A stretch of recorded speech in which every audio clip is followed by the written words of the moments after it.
Today, there are 2 million descendants of French-Canadian immigrants living in New England. These are our stories. Welcome to the French-Canadian Legacy Podcast. Venez tous jeunes filles et garçons, je vais vous raconter l'histoire de notre immigration ici au USA, de grands aventuriers, de pays étrangers.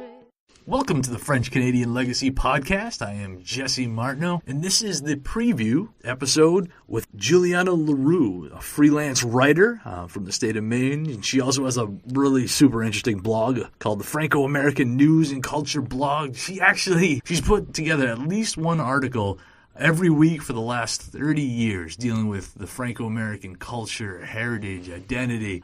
Just telling a ton of stories about the French-Canadian experience. So she's a super interesting person to talk to. So we were very excited to be able to chat with her. And the topic that I wanted to discuss, because I think it's an interesting one, because I don't think it's something that a lot of the French-Canadians really consider all that often. I think we probably should. And that's the problem that we have, finding out what to call ourselves.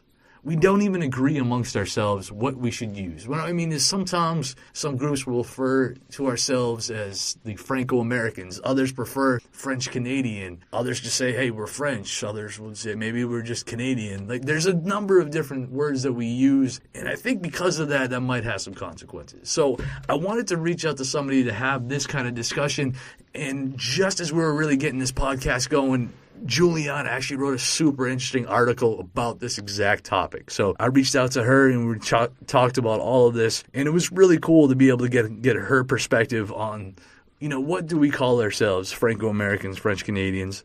We definitely touched upon, the difficulty, I guess in a broader sense, the difficulty the Franco-Americans have had in telling our story and some of the implications of that. So that's the episode coming up next week. Really excited about that. For the bonus clip, this time we talked to Juliana about how she pronounces her last name and actually the meaning of her name, which I thought was super interesting. So we got Juliana L'Heureux, freelance writer for the blog Franco-American News and Culture, which is super interesting. Check it out next week. Thank you, guys.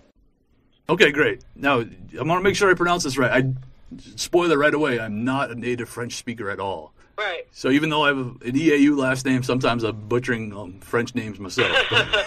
So Juliana L'Heureux is how it is. Yeah, that's fine. Perfect. Gotcha. That's L'Heureux. People know me by that, and it is a difficult name to pronounce in French, but it has a literal translation. The literal translation for my last name, my married name, is happiness. I love that. That's awesome. It is. It's a beautiful name, so we want to keep it. But sure, of course. It is difficult to pronounce. No, I'll take it. Now our fathers look at us and sigh with despair, to think that everything they love we simply do not share. But the spirit never dies, our culture will survive. Each of us must choose how much to keep alive. Each of us must choose how much to keep alive. Special thanks to Josie Vachon for providing the music. You can find more about her at josievachon.com. This podcast was produced and edited by Mike Campbell. If you have any questions or comments, please email us at fclpodcast@gmail.com. You can also follow us on Facebook, Twitter, and Instagram at FCL Podcast for more information about the topics discussed. If you enjoyed the show, please subscribe and leave us a review on iTunes or wherever you listen to this episode.